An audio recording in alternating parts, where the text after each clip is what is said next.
Hello and welcome along to another episode of this FM20 Beta Saver Top Hat with me, Daniel. We're managing my beloved Luton Town and trying to keep them in the Championship. Following 2 successful years and back-to-back promotions, can we keep the side up on a shoestring budget? Just as in real life, we start the season today with a Friday night game at home to Middlesbrough. Jonathan Woodgate's first game as a manager, the same for us as well. And after a frustrating summer trying to improve the squad, we're going into it with a little bit of a threadbare squad.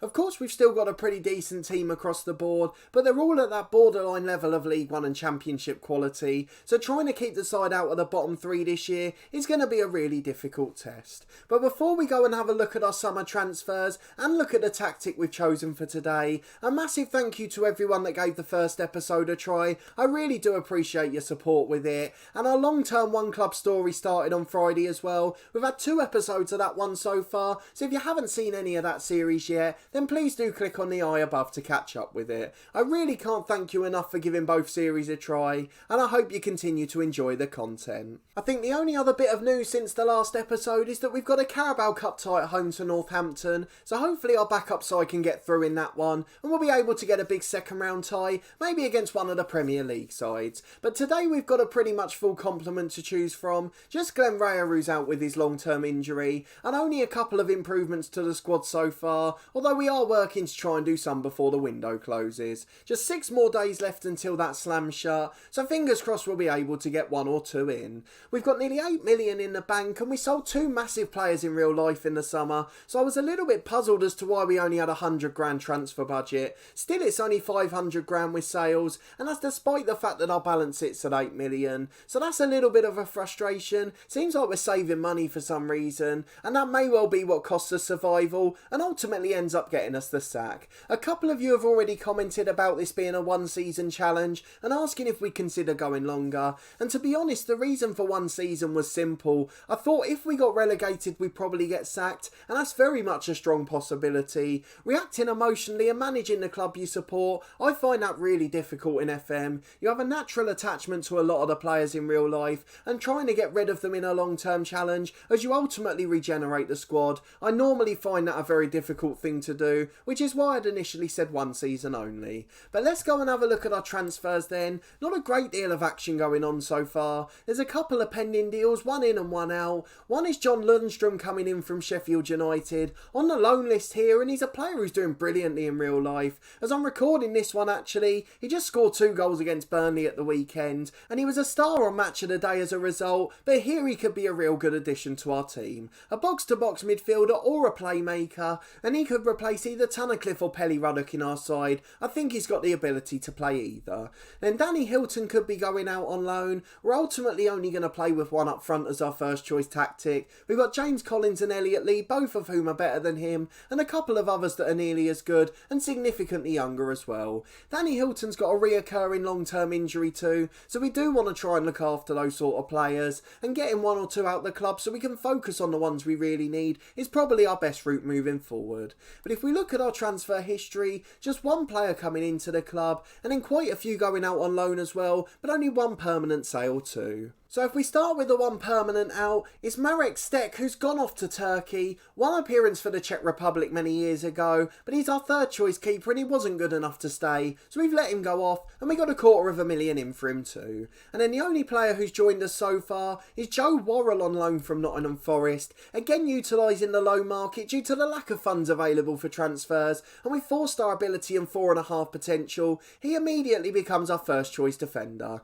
Had a loan spell at Rangers in real life the previous year, and he's also played a few appearances for Forest, so he's a really good experienced player by our standard, and I think he's going to be a good partner for Sonny Bradley. So we'll get to see him in action today, as well as many of the new players that join in real life, and let's go and have a look at the dynamic screen quickly to see how those new players have affected the squad. Our managerial support's still low. Of course we're a brand new manager, and we've got no reputation at all at a championship club, so it's a hurdle we always have to face. The dressing room atmosphere's dropping slightly, and the team cohesion's still poor, but I'm hoping as we move forward through the first few games, the lads will adapt to the way we want to play. We've got a really good squad and some strong characters in there, a big code of conduct which is quite strict actually. The players had suggested a stricter one than other clubs, and that's something that shows that they mean business. So overall it's not too bad at the moment. Just as we did in our long-term story with Dorking Wanderers, we will throughout the season look at the development centre, the mentoring groups and many of the other off-the-pitch areas, but most importantly for us today, we want to go and get into the first game of the season. But one of the things that's unique when we're in a relegation battle is I want to go and have a look at our staff team report just to see what they think our best 11 is, and in fact the one they've picked there matches exactly what we've gone for, so that bodes well for us today, particularly in the centre half area as an example where we didn't know whether to pick Bradley or Pearson alongside Worrell. If we go to our assistant report, I know Brabbin's not got the best judgment, but he's got plenty of experience managing and coaching at bigger clubs, so I think he's going to be a valuable asset for us, and hopefully his opinions will be fairly accurate. A lot of the positives lead to mentality, good work rate, good leadership, good communication in the squad, but also that our goalkeepers are very strong, which you'd expect with our record signing being a keeper. We've also got James Shea as backup, who got the League One Golden Glove in real life last year, and he's now fought his way back to the number one position for Luton, so he's certainly a very strong backup. We've got a lot of weaknesses on the technical side of the game, but we just don't compare with some clubs at Championship level, so we're relying on special talents such as Luar and Brown to hopefully dig us out of a few holes this year. We're not expecting to be a top club, we've just got to survive at this level, and hopefully then the money will improve. The TV revenue's so much higher in the Championship, the parachute payments are spread out if clubs go back up, and we've just got to try and look after our end of business. We've obviously got some big money loan wages on the books, particularly by a club of our size standard, so if they can help keep us up this season, we can focus on younger talent next year. So let's go and get into this game at home to Middlesbrough. Certainly going to be a very interesting one. We've got Premier League referee Andre Mariner for it, as a sold out Kenilworth Road will I'm sure be noisy. Of course, as a result of only making one signing, the squad is going to be fairly familiar today. It's not for the want of trying though. We tried to loan in James Garner from Man United and Ryan Brewster from Liverpool. Both of them went for alternative options, and there are a couple of others that we've tried throughout the window, but we've just not been able to get anyone in. We've got a bit of a problem as well, as we need to have one player trained at Luton, and that's why we wanted to get James Justin back so much. A player that of course was trained at the club and could play competently at Championship level. But as a result of not having that, Musonda will be on the bench today, which just means we've got a slightly weaker backup than usual. So probably just 6 substitutes we can realistically use, and we miss out on having a backup keeper as a result. But we've still got a pretty solid first team, all around the same level of ability, and hopefully they'll work together as a team to help us get the best result possible. We're going to gegenpress, we've got a lot of fit players in this side, they'll all work hard and try their very best, and we've got a couple of backup tactics being trained as well, a 4-4-2 diamond which we played so often under our previous manager, and then a back 3 which has been played a few times in real life and does suit some of the players we've got at the club. Both of those just allow us to play a front 2 if we don't look like scoring, so later in games we could switch to it, but for now I want to stick with a fairly solid base. So we've got Simon Sluger in goal as a sweeper keeper on attack. The continental style keeper will come out from the back and play in the gegenpress where we've got a higher defensive line with a few slow defenders in there as well. It's important he's got a high starting position. We've got Potts and Bree at fullback, Bree obviously on loan from Premier League Villa, and then the new loan signing Worrell alongside Bradley, he'll be the captain for the day at centre half. Alan Sheehan, the club captain, not quite good enough for the squad anymore, but such a key influence in the dressing room that we have to keep him at the club as 4th choice. We've got Pelly Ruddock and Panzu, who's been with us from the National League up, alongside the new signing Tunnicliffe in midfield, then Harry Cornick, Luar and Izzy Brown, a 3-man creative force, behind James Collins, the sensational striker, who scored at 1 and 2 in all of our promotions. So I'm fingers crossed they'll be able to make a difference. We've got experience in the likes of Shinny, Cranium, McManaman on the bench, plenty of players with professional know-how, so if we do need to see out a game or pick up any knocks, I'm sure we'll have able deputies there. But let's go and get into this first game of the season and see if we can get a shock against Middlesbrough. It's a 4-3-3 for Middlesbrough. They've gone for a holding midfielder rather than a number 10, and that may nullify the threat of Izzy Brown, but of course we'll see how that pans out. They've got Darren Randolph, the Island number 1 in goal, Daniel Ayala and Ryan Shotton at the back. We know he's got a very long throw from his Stoke days, so that's something we'll have to watch out for too. And unfortunately Football Manager can't replicate the Luton stand that's all directors' boxes and doesn't have any seats, so it actually looks like a far nicer ground on here. It looks pretty nice lit up on a Friday night. They've got Ashley Fletcher up front and Marvin Johnson on the left. There's just threats all over the pitch. Paddy McNair again in central midfield. So we're going to encourage the lads, but we have no idea what to expect. I think there could be plenty to happen in this game, and maybe it'll be as thrilling as real life, or as an exciting 3-3 draw. The new record signing in goal, Simon Sluga, switched off. That's something we've got to be a bit worried about. We've tried to G him up again, but it hasn't worked at all. So let's get into the first half and see what difference it makes. We've just got to go and change the settings for this one as well. As we have in the other series, we're going to play on extended highlights in this one, my preferred way of watching the game. And hopefully as we go through it, we won't have to see too many defensive highlights. 5 minutes gone, there's been no chances yet, and it's still 0-0 here at Kenilworth Road. Here's a throw on the left-hand side for Middlesbrough. Shot and choose to go short from the throw-in. It's into Johnson and back to him again. Shot and out of position on the left. McNair to Clayton as Middlesbrough keep it well. Over to Wing on the right-hand side. Shoots from distance, but is comfortably over, and we nearly 10 gone, it remains goalless. Here's a throw on the left for Middlesbrough again. Finding Ashley Fletcher, who's come over to this side for the second time. Back to Wood at centre-half on halfway. It's a long ball forward, but Potts mops up and combines with Bradley to hopefully clear. He gives it away on the edge of the box, and it's an easy chance for Fletcher, but Sluga manages to tip it wide, and we now got a corner to defend. It's Mpanzu to Turnicliffe, who clears away. Cornick clears it long downfield, and finally we get a little bit of respite, Middlesbrough dominating the early stages. We might think about going more defensive shortly, but for now we're just going to stick with our plan mentality. It's a throw on the right hand side, our first chance to come forward. Bree to Pelly Ruddock in the box. Luar with a free header and it goes in. Brilliant header back across goal. And we lead Middlesbrough 1-0. There's a few empty seats there and I can't work out why. It's a sellout at Kenilworth Road and we lead the mighty Middlesbrough. What a fantastic start with our first shot of the match. We've managed to take the lead and it's Luar with a header. I was a bit disappointed we didn't see the backflip celebration as Sonny Bradley clears away the corner. Johnson crosses for Tavernier and he heads it narrowly wide. Certainly an aerial threat from both teams as Lewis Wing steps up with a free kick. It's Sluga with a brilliant save. Fantastic from the world-class signing. We say world-class, he's got the potential for it. It was certainly a record transfer for the club.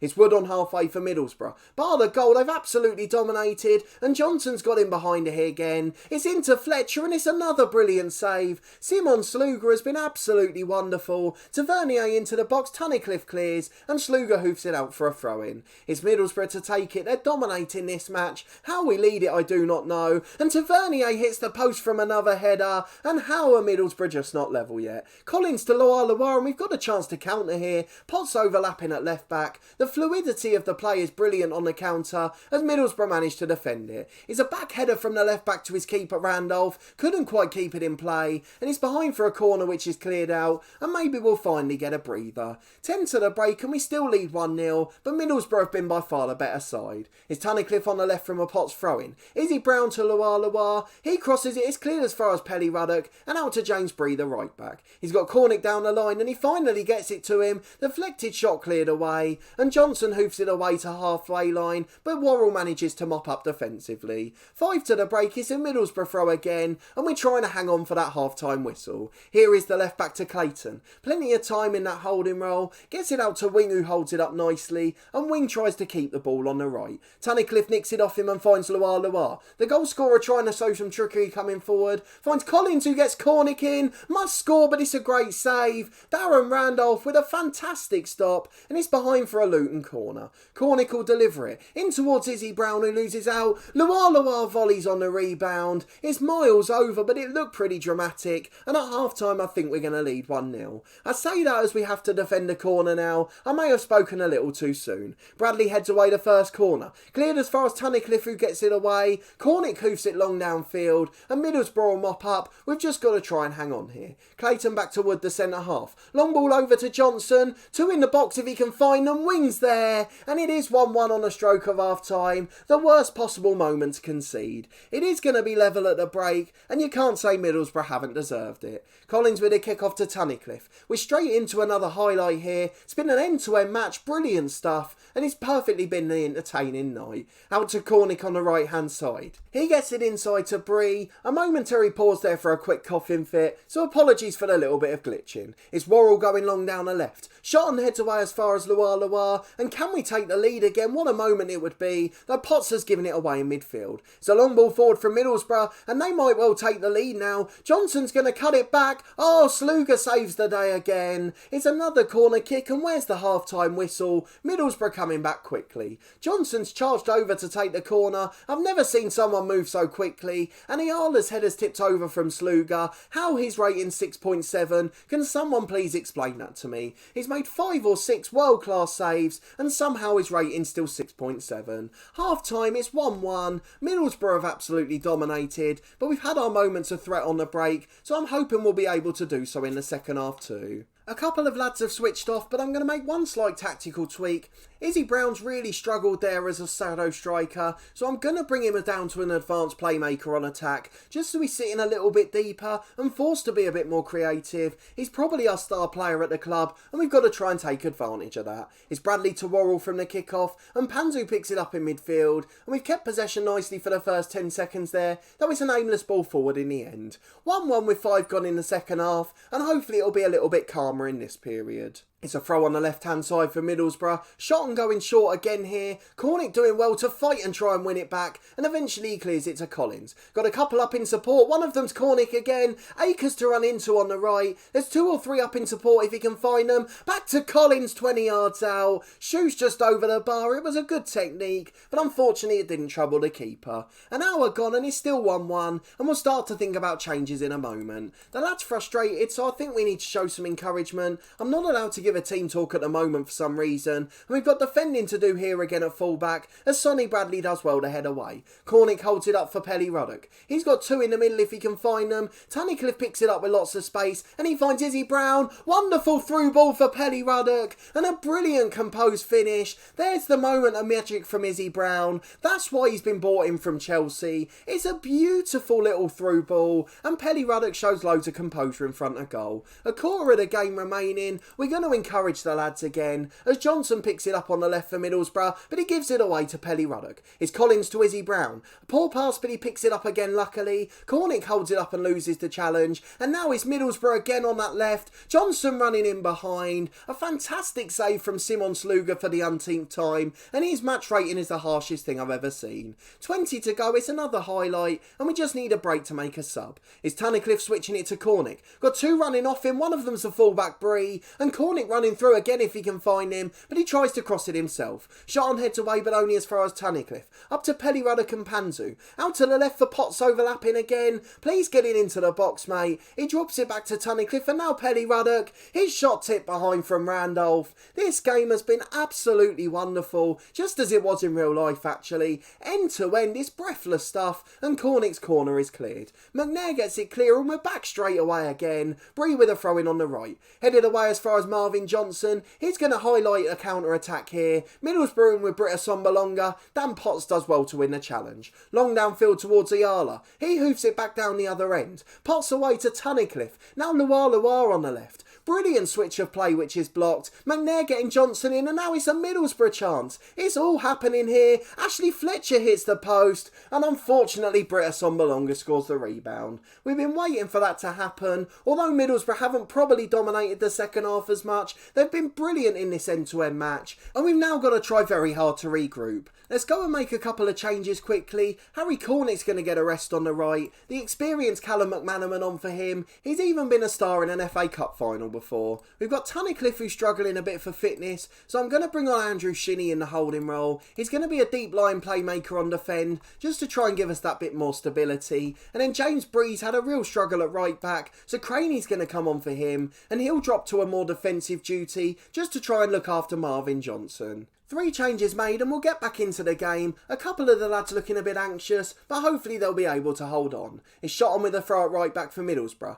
A Sombalonga plays a 1-2 with him. Long ball and a sub Craney's caught out. He does really well to get back the second time, but Johnson crosses and Bradley's forced to clear. Paddy McNair picks it up for them. Up to wing and now out to the left hand side. The fullback's got a chance to cross it here. Bradley again being strong in a box, but it falls for Fletcher who scores. Thankfully the assistant referee's flag is up and we survive again at 2-2, Sluga taking a short goal kick. Here's Worrell who goes long, over the top towards Iala, he gets it away from James Collins and McNair out to the right back Shotton. We're really struggling at the back again now, Tavernier picks it up on the right, Worrell heads only as far as a Sombalonga, he's going to try and cross, Tavernier shoots and Sluga saves, it's another corner to Middlesbrough. I don't know how to explain this game, it's been so end to end, wonderful action at both sides of the pitch. I'm just going to drop Luar a little on the left just to give us a bit more support on that flank. Well, it's finally calmed down and we're moving into 4 minutes of stoppage time now. It does mean we can't score again if we concede, but Fletcher was offside and it looked like he had acres of space,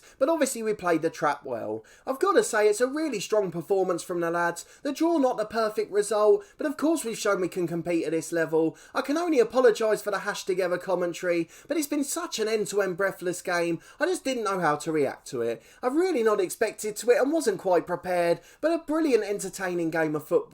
And let's hope we have 45 games more like that. A 2-2 draw, Luar and Panzu with the goals, and we're going to sympathise with the lads for the performance as they've really competed against a good championship side. A 2-2 draw, and as it stands we're second in the league, and I wish we could take that at the end of the year, but of course it's because no one else has played. Let's see what the media said about the game. They very much said that we've held the side. We kept possession well, which protected our fitness, but we weren't quite as threatening in front of goal. We got done in behind a few times, Sluga coming to the rescue for us in those instances, and how his rating was in the 6s I don't know. He made 5 brilliant saves in the first half and deserved a far better rating. We had the Forest boss at the ground watching Joe Worrell, of course who we signed on loan from him last week, but overall a pretty encouraging start to the season, though I'd just like to add 1 or 2 more bits of quality. So hopefully we can do that in the remainder of the transfer window and play through our August games pretty successfully. We just want to be competing and in and around the action before we come back for our next episode.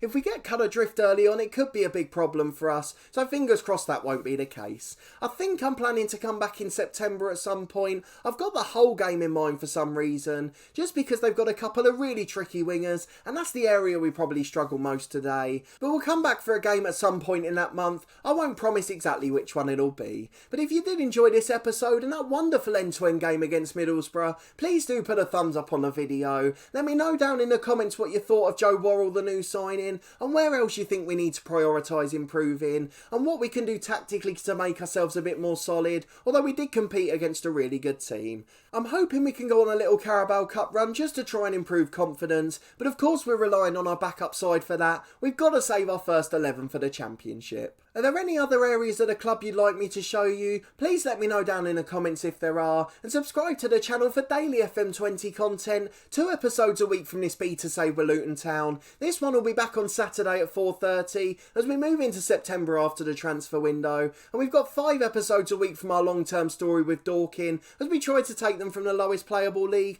to the top of English and European football. There's also 2 episodes a week from my Cricket 19 career. They're on Tuesday and Saturday at midday. But a massive thanks for watching this one and your continued support with the series. I really do appreciate it. And I hope to see you next time for another big episode as we try to compete early on in a championship season.